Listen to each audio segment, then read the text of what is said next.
Bonjour, bonjour, bonjour, bonjour. Bon déjeuner dès ce matin. Bonne journée. Ouh, comme déjà j'ai dit, hein. Voilà, bonne journée, bon déjeuner dès ce matin. Shalom, shalom, shalom, d'abord, homme de Dieu, ba chantre de l'éternel. Ba shalom, bisika, bisubino, boboto, bondeko, nakati ya mabota na bino, bandeko nanga, mwa kopwa ti, kopwa café. Ezaka bien, moi ipezo bima makasi, mai ebele atokos na ndenge ya mokete. Voilà, bande konanga, bah bonjour, bah bonsoir. Ça dépend heure à laquelle vous allez suivre la danoise. Bambote ebele bisika bizubino. Vraiment bande konanga, toye to solo là. Vraiment to benga eloko to bengango organisation. Alors to pesipe bah respect ebele, bah merci ebele na ba chef coutumier na biso. Matondo na bakimbangiste bandi kona biso ba témoin de Jéhovah te pesi bino pe ba bonjour. Ça dépend Ernine Bogota la biso bonsoir aussi, et puis toute tendance confondue boza bienvenue na sous les baobas. Bandi kona ngai like émission oyo like yango oyebi mama moko azana bana bazana no moins de 22 ans, moins de 23 ans, moins de 22 ans, tina se bana na biso belé bazana na bandako ba parents. Et puis voilà, partager en gros, like mission oyo,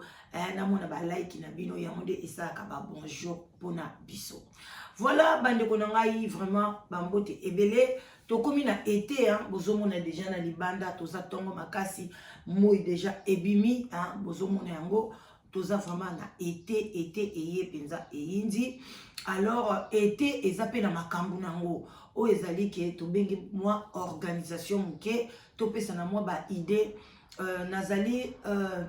nazali te ke nazawana na yebi nyonso te, mais expérience o toza nango ba livre o totangaka moi muke, pourquoi pas tant suyo zuta ko tanga te tant suyo za expérience te obandi ko bota lelo.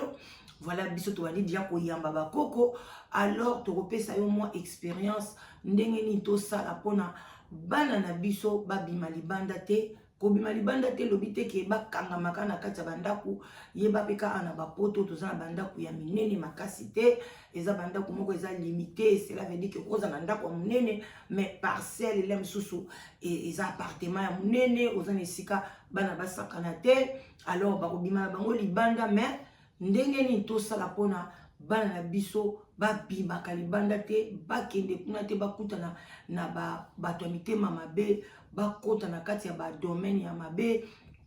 bakutana na bato mosusu batelemaka na baparke na banzela bazozela bana bato ya mike bamanda koutilize bango. Alors bandeko nanga nyonso wana boyebi ke toza na bana ebele ya biso bacommunauté na biso bakufi na ba Belgique, ba France, ba Allemagne, ba Angleterre, ba Suisse, ba États-Unis, ba place ebele bana biso bazokufa pona eloko ba bengi criminalité, eloko ba bengi mal organisation na kati ya ndako. Bande kumakambu ebele ebandaka na kati ya ndako,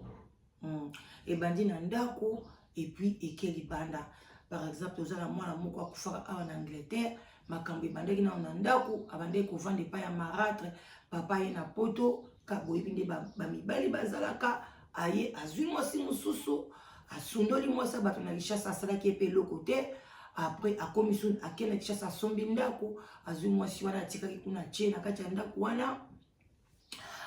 Sikoyo akomi lokwa na deba bord. Après ake kuna na sikoyo akomi na Kinshasa kuna abotisi mwasi ya Kinshasa, aye déjà wana déjà eza désordre. Papa yeba déjà ke ozokene na désordre, bana nozo bota déjà désordre koti na kati ya ndako. Kolongwa wana alobi ok adeklaraka bana liboso bazaka mibale aye na bango na poto mwasi na mobali, mais marâtre na kati ya ndako déjà ye koyeba ki mwasi Kisasa azalaka kaka abandi ko maltraiter bana wana ya mobali abimi libanda ake okota na coupe ba bandi. Alors basaki ni babomaki ye.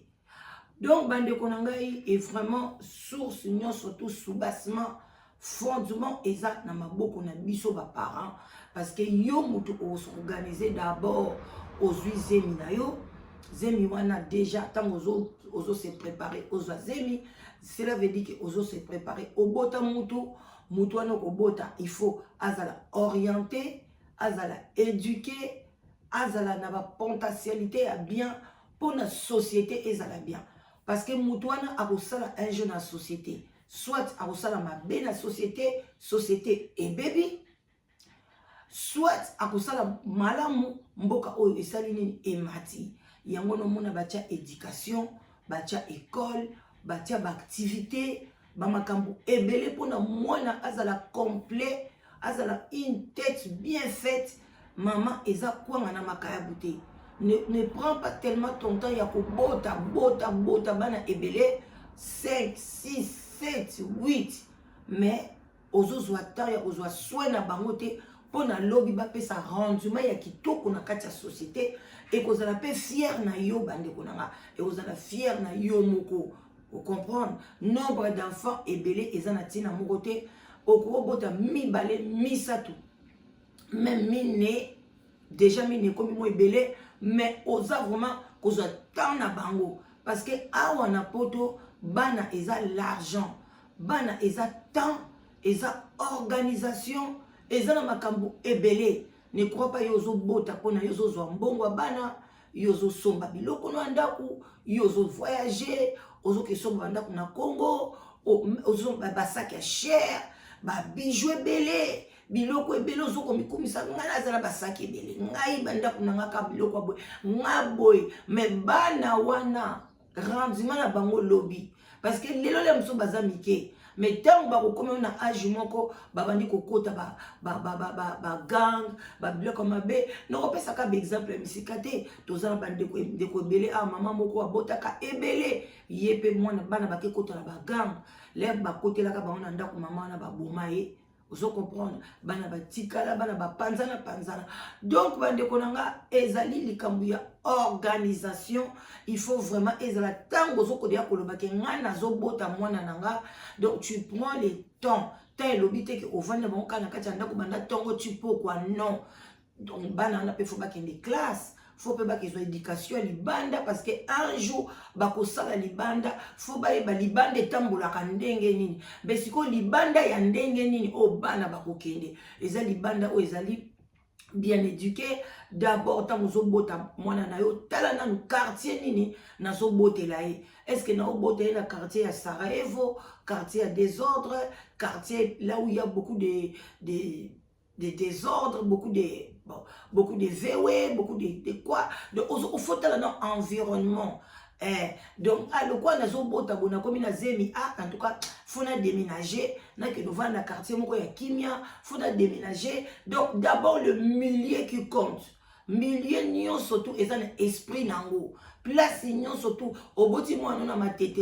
esprit nae, à la catch. Azala judo, azala sportif, oboti mwana na lemba, oyoka ka na tanga, na kende boy, oboti mwana na bandal, oyoka ka na koma na ngai PD, na koma lesbienne, na koma musicien, na oboti mwana na matonge, na koma musicien, yolo pe musicien, oboti mwana no tamzo na masina, na oboti mwana na yo na ngaba, na koma kuluna. Donc na okuna na paka juma na koma ndumba oboti na bon marché na koma londonienne na bimaka na mindele partout oyepe na poto yebaka eza même esprit oboti mwana na yo na quartier moko boye soki ba quartier na Saint-Étienne o akokoma soki ndenge nini oboti pe awa wana ba quartier na Londres na ba quartier na bien te okomona pa komeli oboye donc ba dekonanga d'abord oponi na milieu ya bien kolongolongo na milieu wana yo moko na kati ya ndako d'abord ozana nkosolola na mwana bandaza mwana muke kolakisa ye déjà ke ndenge na ozokola okozala boye okotanga ba classe ozotangela ye ba livre ya bien avant lala ozozwa tana yo ya kosakana na mwana kobeta ba jeu mwana zokola okoti ekola kitoko mais sikoyo tango tokomi na été eloko nini sikoyo biso to ba parent tokosala déjà à partir ya ba janvier ba février ba mars ozotia déjà mbongo moko de côté soki poza déjà na mbongo na yo okoti déjà na ba agence ya voyage et ça na ba agence ebele ba de ce n'est pas pour rien ba sala eloko wana ya voyage oyo eza organisé okoki kozwa kobouke une semaine okoki kobouke 2 semaines donc déjà mpe 3 semaines ekomi ebele ata plus ou moins 14 jours 7 jours déjà c'est bien obouke déjà bavoyage wana okosala yango ndenge nini obouke yango na organiser bien otali na baliste wana baplace nini ya kitoko ezali place natation ezali plage ezali baactivité ebele bakokende kotala bamusée bakokota na bamini bato ya mike kokesa bamini croisade okotala babus ya batour ezali boorganize lobi donc otie bana na yo na congé déjà oyo bana bazwaka congé wana ezalaka molai opesi bana déjà 2 semaines ya kokende baactivité donc obimi na bana boke ba voyage wana bana ba changer idée bana bakozala isu na même quartier wana te batiki bakamarade wana bakei kuna na hotel bozotambola na bango yo ozwi congé papa na mama soki papa aza na tante mama yoke na bana mais ezalaka mpe bien kokende na couple soki mpo oza femme seule yo moko avec wifi ozwi kutu bana na yo mpe ale yo na boke na bino kotambola bana bazochange baide ere wana mpe la ozosala yango c'est le moment aussi ya kokotisa bana makambo ya bien en tout cas bana na ngai nde toza koto oyo ai vraiment en tout cas bomoni yanga mama na bino kutu na ye poto ki mokolo me nazobunda bostoya donc bongo lobilobi bino bato bokotanga awa bino mpe bondosalaka boye na bana na bino nga na kozala mokolo boye bobengi nga bozwi nga ekoma mpe tour na bino bomemi nga mama on va voyager bobandi kowelela nga na kozala wapi donc tu otie déjà bana ozokolisa bango na ambiance wana bana bakozala na ta ya kokende libanda te bakota na bagroupe moko boye mpona bakende kobulaka mutu mwana moko boya na ide ya mabe oyo toya na mbomoni ke mo eza makasi toke esala opération boye non yo moko oza na bana na yo alors ntango bana bakozonga déjà okomisaki bango mpe na baactivité ya été faut tia bana no bazala actif monde oyo ezali monde ya kolala bapongi te bana na yo basisi na classe wana otie bango sikoyo na baactivité eza ebele na été presque na baekole nyonso oyo bino bana bino batangaka presque soki obeti okomona baactivité ya été ezali kuna na baactivité wana bana bandokende kuna bandokende kobetela misu football bakozwa bango bamemi bango na baexcursion na bazo bakosala bango boye même 2 ou 3 fois bana bazokende kuna na semaine entre temps l'air bazozonga baza fatigué bana musu baza na activité ta musu bakenda kobeta tennis bamusu football bamususu bayekolaka sport donc il faut donc mwana faut azala actif nde okomona ye akozala na idée ya libanda te même camarade moko alinga mema ya lobi nga na tante parce que faut nakende sport donc il faut nazala na ndaku biso tozalaka na baheure wana tozalaka biso tozalaka na prière mosusu totanga na biso balivre mama biso atunaka biso balivre boye azwi na bibliothèque yo oretenir nini oyo aretenir nini donc toza vraiment na temps ebele te mpo na ngai na yana ya kokota na makambo na bino okomonaki mwana aozala na temps ya kokende libanda te akekota na désordre mais okomona sikoyo biso baparent biloko wana ebele tosala yango te toyebi kaka kobota tokomi tozobota kutu lisu tokomi kopondre donc tokomi lokola soso tokomi lokola libata kobota bana ebele mais tozokoka kutu esoso kutu azokoka koeduke bango parce que ye nzambe asalaki azala bongo mais biso baoyo tobotaka moko soki toboti mibale déjà okomi mama spécial oboti batriplé 3 mbala moko okomi mama moko extraordinaire alors sikoyo yebisanga ndenge nini oli kobota bana ebele mais ozokoka koeduke bango te bandeko bolaike bopartage bandeko bana bakolisaka bango kaka eza nango mpe eloko ya pasi makasi te mais eza eloko ya amour eza eloko ya temps et puis eza eloko ya organisation toboyi te tu peux tout faire bana oyo batengamaka bazangaka te wana ezali exception oyo eza te kotiango na kati ya règlement te kotia na kati ya devoir na biso te bana mosusu bayoka na bango te wana ya yo tamsu yo ozana makambu na yo osalaka na mokili mosusu ofingaka mwana batu mosusu olobaka bilobela baloka yo tamsu balakela yo mabe parce que tozana bamosusu babota mpe bandicap mais sikoyo yo ozokende kobota pwani olingai mpe koloba nakobota te tala kuti batona bazobota bandikape mais yo ozobota oza na eliki ke mwana nga kobotama normal kaka ndenge oza na eliki wana ke mwana na kobotama normal ndenge mpe ezala na eliki ke mwana na nga kotambola bien akosisa classe akozala motu monene na kokoka éducation na ye eza te yozwa oyo bato bana yango apoto bayokaka te mwana nyonso aza na matoi ayokaka mais soki yo olingi poto éduke mwana na yo poto mpe koéduke mwana na yo mais siko soki otali mpe bana ya bato mpe oyo toya kokuta mikolo ya bamboka oyo bana na bango mpe baza ebele baza na bango bien éduqué parce que bango baleki biso na population ngai moko nasalaki mpe ya badelinquant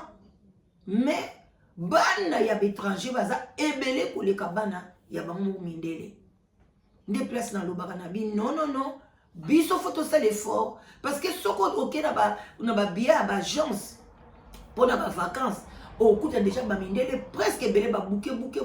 bakokende Maroc bakokende bamboka oyo ya biso kutu bamosusu bakokende Gambie bamosusu bakokende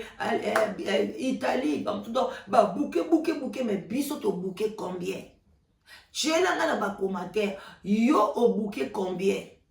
okokende wapi okosala baactivité nini na bana tia na bacommentaire osunga baninga ngai na kokende boye na kokima bana boye na kosala boye tia na bacommentaire okosunga baninga ekozala kitoko makasi bandeko nanga na bandi nanga koshite tosala effort ya makasi bandeko nanga mpona bana na biso bazala bien parce que soki yo siko otiki bana yoka conséquence ya été otiki bana na yo bavoyage te d'abord bana bakozala étouffé na kati ya ndako bakozwa kaka même oxygène même mopepe na yo ya pondu na fumbwa na wangila na madesu oyo olambaka ekangama na kati ya ndako na yo ezalaka arrière te ofungolaka bafenetre te dede nasola cabri bato batumbaka bacabri dede bana na yo bakochange mentalité te bakozala na même environnement alors que soki babimi bakende na esika mosusu place bakokende kodécouvrir na bamusée wana bakodécouvrir makambo ebele oyo ekosunga lobi bana na yo a bon attendeur salut alors soki otiki bana no libanda ebele wana bakende kokutana bana ya autochtone mikolo mboka baozala te bake vacances bakotikala bana ya bango na bango bana ya barabe bana ya bachinois bana ya soki ndenge nini bazosakana ale bamsu baza bana ya banigeria balinga business bana mike deja masoloka ya mbongo ya business ale bayeba bandi kosikoyo kokotisa bana na esprit ya mabe basakani babeti bale balembi bavandi babandi kosolola sikoyo babandi kosokola bango mémoire tela ezalaka boye biso tozalaka boye eloko boye bana place bazo ya kobeba kotikela bana na yo tante na été bakende na bagroupe ya bana na bana mosusu boya yango avant bakende na bagroupe na bana mosusu ezala bagroupe organisé ofuteli yango mbongo ou bien soko pe osalaka te na social ezalaka ofele okei oremplir yango bana no bakokende même colonie de vacances na baorganisaka yango chaque été otiki bana bakende na colonie de vacances nga bana nanga batango bazalaki mike bande kokende na colonie de vacances soki na kosala parce que na bande kosala mosala makasi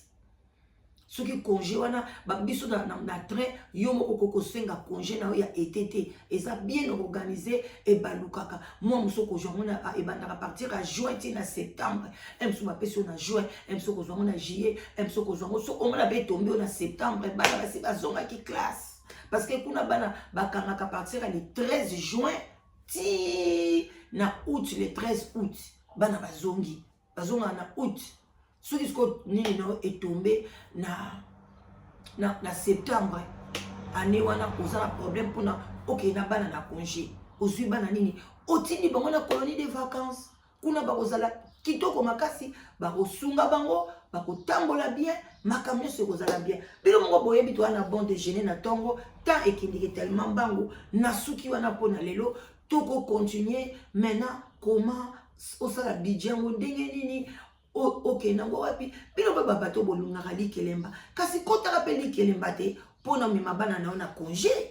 otambola na bana na yo même na États-Unis omema bango même na Canada sikoyo bino bosaka likelemba mpo na osomba nini mbongo na bino likelemba bosaka mpo bosala nango nini mama lobi na yo oyebi te eloko moko ezogarantir yo teke okokenda bandako boke kotonga wana eloko te alors ntango présent ezali okomi na été même bana na congé parce que oyo kovivre yango été yango ezoya nzambe obatela yo oyo koya na 10 ans 15 ans oyebi te alors botikala malamu bolaike émission à bon attendeur sali je vous love wana mama leki na bino la danoise olinga te nazali mama leki na yo nanko merci botikala malamu love bye voilà bye la famille bye.